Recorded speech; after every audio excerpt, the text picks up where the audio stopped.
दो काम करना था, एक शिक्षा व्यवस्था को बदलना था, एक न्यायिक व्यवस्था को बदलना था। केवल दो काम करना था।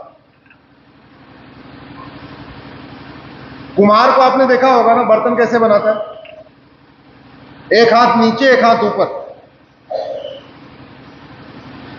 और पहले क्या करता है, पहले मिट्टी लाता है, मिट्टी को तोड़ता है,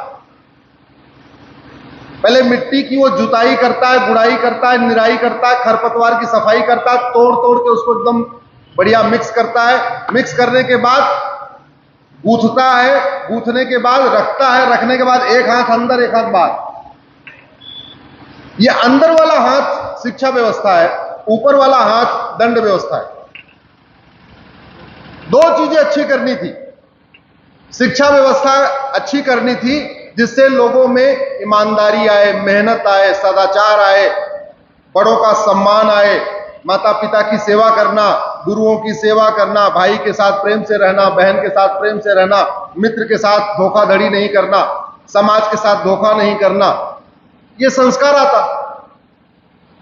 और दंड व्यवस्था ऐसी होती, ऊपर वाला हाथ जैसे सिंगापुर वाला है, 900 ग्राम गांजा मिला तो फांसी। दुर्भाग्यवश दोनों पे काम नहीं हुआ और इसका नतीजा आपके सामने है। हमारे ही अपने लूट रहे। एक एक कलेक्टर के पास, एक एक आईएएस के पास एक एक हजार करोड़ की प्रॉपर्टी निकलती है। एक एक सांसद के पास 5-5 हजार करोड़ की प्रॉपर्टी निकलती है। और ये क्या करते क्या है, खासतौर पे ये आपको जाति की अफीम खिलाते हैं और आप जाति की अफीम खा के मस्त रहते हो। फिर आप सोचते नहीं हो भैया इसका काम क्या है। मोची को 10 रुपए देते हो जूता सिलने के लिए, अगर मोची ठीक से जूता नहीं सिलता तो दोबारा बोल के आते हो, अरे भैया हमने तुम्हें 10 रुपए दिया, तुमने जूता कैसे ठीक से नहीं सिला।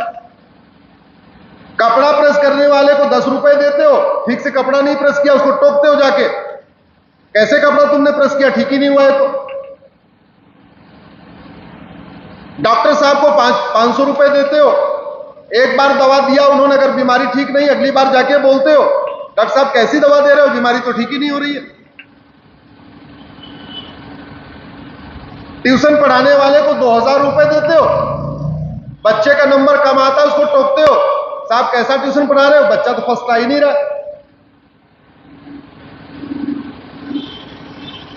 हम इतने सेल्फिश हो गए हैं, इतने स्वार्थी हो गए हैं, जहां हमारा पर्सनल काम है, पर्सनल इंटरेस्ट है, वहां हमको क्वालिटी चाहिए।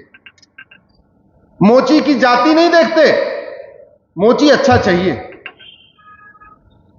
दर्जी की जाति नहीं देखते, दर्जी अच्छा चाहिए, बढ़िया कपड़ा फिटिंग देने वाला। धोबी की जाति नहीं देखते, बढ़िया कपड़ा धोने वाला चाहिए। टीचर की जाति नहीं देखते, ऐसा हो बढ़िया पढ़ाए। ड्राइवर की जाति नहीं देखते, ऐसा हो जो बढ़िया गाड़ी चलाए। डॉक्टर की जाति नहीं देखते, ऐसा हो जो बढ़िया दवाई दे, एक ही बार में बीमारी ठीक हो जाए। लेकिन जब सांसद विधायक चुनते हैं तब क्वालिटी नहीं देखते, तब तो हमारे जाति वाला चाहिए भैया, बस हमारी भाषा वाला चाहिए। अरे जिससे देश चलवाना है, कानून बनवाना है, अल्टीमेटली जैसे डॉक्टर का काम दवाई देना है, ड्राइवर का काम गाड़ी चलाना है, धोबी का काम कपड़ा धोना है, नाई का काम बाल बनाना है, सांसद विधायक का काम क्या है, फीता काटना है क्या? जोर से बोलिए जरा, फीता काटना है क्या? सांसद विधायक का काम है कानून बनाना। संविधान में उनको लॉ मेकर कहा गया। जैसे फिल्म मेकर का काम है अच्छी फिल्म बनाना, ऐसे लॉ मेकर का काम क्या है, अच्छा।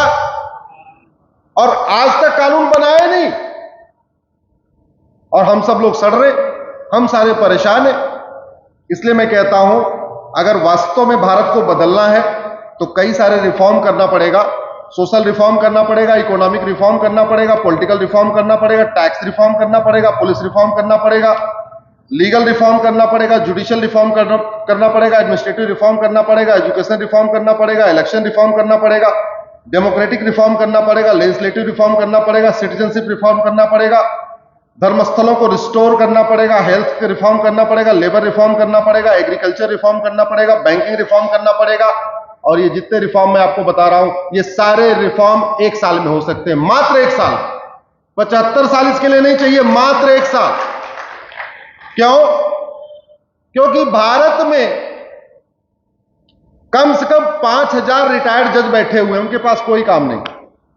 उनको काम दे दीजिए, वो नए नए ड्राफ्ट बना के देते रहेंगे। भाई, अपना डेटा हैक न होने पाए, हमारा मोबाइल का डेटा सुरक्षित रहे, कोई हैक न कर पाए, इसके लिए हम अमेरिका का आईफोन यूज कर सकते हैं। अपने भारत, हमारा भारत सुरक्षित रहे, इसके लिए अमेरिका के कानून नहीं ले सकते क्या? जोर से बोलिए जरा। अपना घर बनवाते हैं ये नेता और नौकरशाह, कम से कम 5 आर्किटेक्ट से बात करते हैं, 5-7 लोगों का घर भी देख के आते हैं जो नया घर बन रहा होगा, और किसी एक के घर की नकल नहीं करते। किसी एक के घर के ड्राइंग रूम की नकल, दूसरे के घर के बेडरूम की नकल, तीसरे के घर के किचन की नकल, चौथे के घर के लॉबी की नकल। फिर कोशिश क्या होती है कि मेरा घर सबसे अच्छा हो। लेकिन यही लोग जब कानून बनाने चलते हैं, तब नहीं देखते सिंगापुर में क्या चल रहा है, जापान में क्या चल रहा है, अमेरिका में क्या चल रहा है, फ्रांस में क्या चल रहा है, जर्मनी में क्या चल रहा है, चीन में क्या चल रहा है। अपना जहां घर देखना, अपने लिए छोटा सा भी कोई सामान खरीदना, तो 5 दुकान पे जा जाके देखेंगे, 5 दुकान पे रेट लेंगे, 5 दुकान पे क्वालिटी चेक करेंगे, तब एक दुकान से उठाएंगे। लेकिन जब देश के लिए कानून बनाना होता है, तब जाके 5 देशों का कानून नहीं देखेंगे भाई कहां क्या चल रहा है। अगर हमारे घर में बार बार बिजली जा रही है, बगल वाले घर में बिजली नहीं जा रही है, हम जाके पूछते हैं कि नहीं पूछते, भाई आपने कैसी वायरिंग कराई है, आपके घर में बिजली नहीं जा रही, हमारे घर में तो बार बार जा रही है। तो हमारे घर में अगर इतना करप्शन है, सिंगापुर में नहीं है, तो हमें सिंगापुर जाके पूछना चाहिए कि नहीं पूछना, भैया तुमने ऐसा कौन सा कानून बना दिया, तुम्हारे यहां करप्शन ही नहीं है। अगर दुबई में चोरी लूट झपटमारी नहीं है, दुबई में छोटा सा देश, 50 साल पहले जंगल था, रेगिस्तान था, कुछ था ही नहीं वहां पर, उसने कठोर दंड व्यवस्था बनाई। आज देख लीजिए दुबई लोग घूमने जा रहे हैं। 50 साल पहले जापान कुछ नहीं था, अच्छी शिक्षा व्यवस्था बनाई, कठोर दंड व्यवस्था बनाई, जापान देख लीजिए वर्ल्ड नंबर 1 हो गया।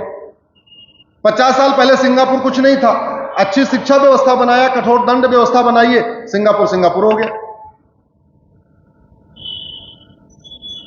अनफॉर्चुनेटली हमने उस पर काम नहीं किया। इसलिए मैं कहता हूं कि भारत में अगर वास्तव में आपको संविधान की भावना के अनुसार काम करना है, तो जो लोग संविधान की शपथ लेते हैं, कहते हैं मैं ईश्वर की शपथ लेता हूं, शपथ लेने वाले सांसद, विधायक, मंत्री और जज, हाईकोर्ट के जज, सुप्रीम कोर्ट के जज, ये उनकी ड्यूटी है।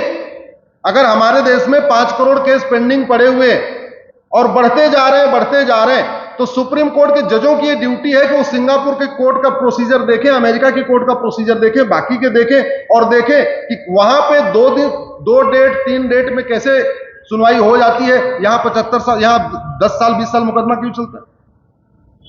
मेरे साथ दर्शन करने गए थे मामा जी, हम भी इनको मामे आज से कहने लग गए। मामा जी बता रहे हैं इनका 77 से केस है, 77 से, 76 से। अब आप देख लीजिए सामने प्रमाण, 76 से इनका जमीन का केस चल रहा है। डिस्ट्रिक्ट कोर्ट से हाई कोर्ट गए, हाई कोर्ट से फिर डिस्ट्रिक्ट कोर्ट आ गए, अब फिर हाई कोर्ट जाएंगे, और नहीं हुआ तो हमारे पास आएंगे। 76 से 2023 आ गया, भगवान जाने इनका 2040 तक मुकदमा चलेगा, 2050 तक चलेगा, कब तक चलेगा, ये बदल सकता है। एक आदमी का भी सुप्रीम कोर्ट में केस आया था, अपना मकान खाली कराने में उसको 40 साल लग गए, किराए पे दिया था, जितना किराया नहीं मिला उससे ज्यादा वकीलों पे खर्च हो गया, और 40 साल मुकदमा लड़ा उसने। अगर दंड व्यवस्था अच्छी हो जाए, जुडिशियल सिस्टम अच्छा हो जाए, जस्टिस विद इन ईयर हो जाए। जस्टिस विद इन ईयर का मतलब 1 घंटे के अंदर एफआईआर, 1 महीने के अंदर जांच और 1 साल में फैसला, इसको कहते हैं जस्टिस विद इन ईयर। अगर जस्टिस विद इन ईयर हो जाए तो मैं गारंटी के साथ कहता हूं घूसखोरी भी कम होगी, जमाखोरी भी कम होगी, मिलावटखोरी भी कम होगी, कालाबाजारी भी कम होगी, नशा तस्करी भी कम होगी, मानव तस्करी भी कम होगी, सोना तस्करी भी कम होगी, अलगाववाद भी कम होगा, कट्टरवाद भी कम होगा, जिहाद भी कम होगा, मजहबी उन्माद कम होगा, सड़क के किनारे अवैध निर्माण भी कम होगा, घुसपैठ भी कम होगी, धर्मांतरण भी कम होगा। और जस्टिस विद इन ईयर लागू करने के लिए कोई रॉकेट साइंस नहीं करना है, केवल कानूनों को बदलना है। इसलिए मैं कहता हूं कि अगर वास्तव में राम राज्य स्थापित करना है भारत में, तो टैक्स चार्टर लागू करना पड़ेगा, पुलिस चार्टर लागू करना पड़ेगा, जुडिशियल चार्टर लागू करना पड़ेगा, एडमिनिस्ट्रेटिव चार्टर लागू करना पड़ेगा, एजुकेशन चार्टर लागू करना पड़ेगा, इलेक्शन चार्टर लागू करना पड़ेगा, सिटीजन चार्टर लागू करना पड़ेगा। और यह सारा काम मात्र 1 साल में हो सकता है। कितने साल में? यानी भारत की 80% समस्याओं का समाधान 1 साल में हो सकता है, उसमें कोई लागत नहीं आएगी।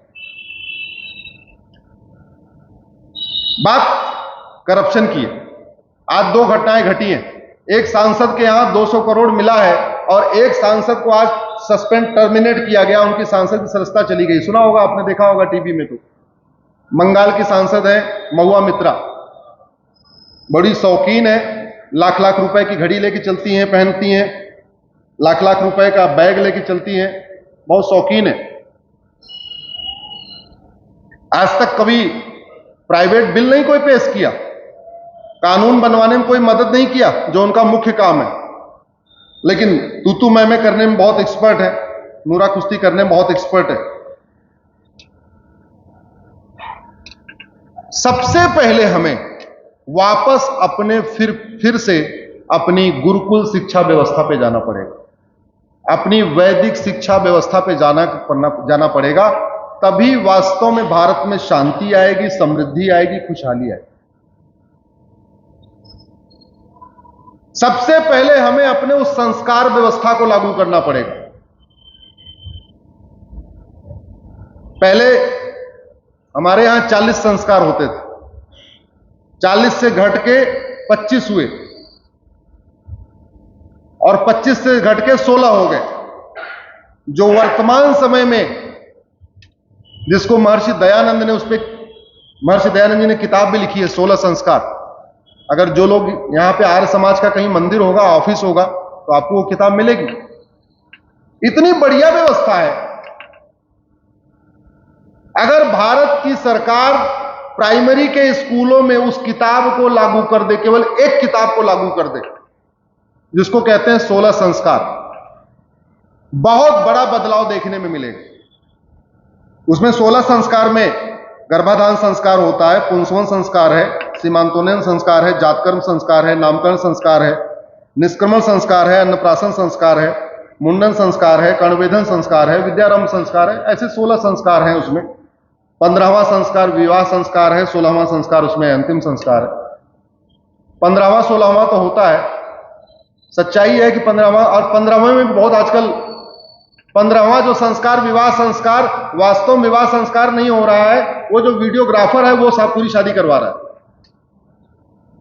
आज की डेट में पंडित जी का कोई काम ही नहीं है, सारा काम वो वीडियोग्राफर कर देता है। वही बताता है कब खड़े होना है, कब बैठना है, कब झुकना है, कब टेढ़ा होना है, कब बेंड होना है, सारा काम वही कर रहा है। ऐसे लगता है परिवार का रोल, पंडित जी का रोल, समाज का रोल, मामा का रोल, मौसा का रोल खत्म। सबसे महत्वपूर्ण आज की डेट में शादी में कौन हो गया है? वीडियोग्राफर। यह भी बड़ी चिंता की बात है। आज की डेट में अगर आप जिसकी शादी हुई है, किसी से पूछ लो वो 7 वचन क्या दिया था, न लड़का बता पाएगा न लड़की बता पाएगी। किसी को याद ही नहीं है। इतना फोटो खिंचवाने में मस्त है कि जो 7 वचन देते हैं वो याद ही नहीं रहता उनको, क्या 7 वचन दिया और क्या 7 वचन लिया। इतना ज्यादा हाईटेक हो गया। इसका मूल कारण यह है पश्चिम की शिक्षा, पश्चिम की संस्कृति। भारत में केवल वैदिक शिक्षा व्यवस्था लागू हो जाए, और ज्यादा नहीं 10वीं तक मैं कह रहा हूं, केवल 10वीं तक हो जाए। One nation one education board हो जाए, वन नेशन वन सिलेबस हो जाए, वन नेशन वन करिकुलम हो जाए, और बहुत आराम से हो सकता है। जैसे रेलवे भर्ती बोर्ड, रेलवे का एक ही बोर्ड होता है पूरे देश का, बाकी जोनल ऑफिस होते हैं, ऐसे एजुकेशन का एक बोर्ड हो सकता है, बाकी जोनल उसके ऑफिस हो सकते हैं। Physics, chemistry, math, zoology, botany का सिलेबस कॉमन हो सकता है। उसके लिए ऐसा तो नहीं कि महाराष्ट्र का बच्चा अलग किताब पढ़ेगा, बंगाल का बच्चा अलग किताब पढ़ेगा। बस इतना है, महाराष्ट्र वाला मराठी में पढ़ेगा, बंगाल वाला बंगाली में पढ़ेगा, गुजरात वाला गुजराती में पढ़ेगा। सिलेबस अलग करने की जरूरत ही नहीं। इस देश में जब तक गुरुकुल शिक्षा व्यवस्था नहीं आएगी, तब तक गुलामी की निशानी, गुलामी की पहचान, गुलामी की मानसिकता नहीं जाएगी।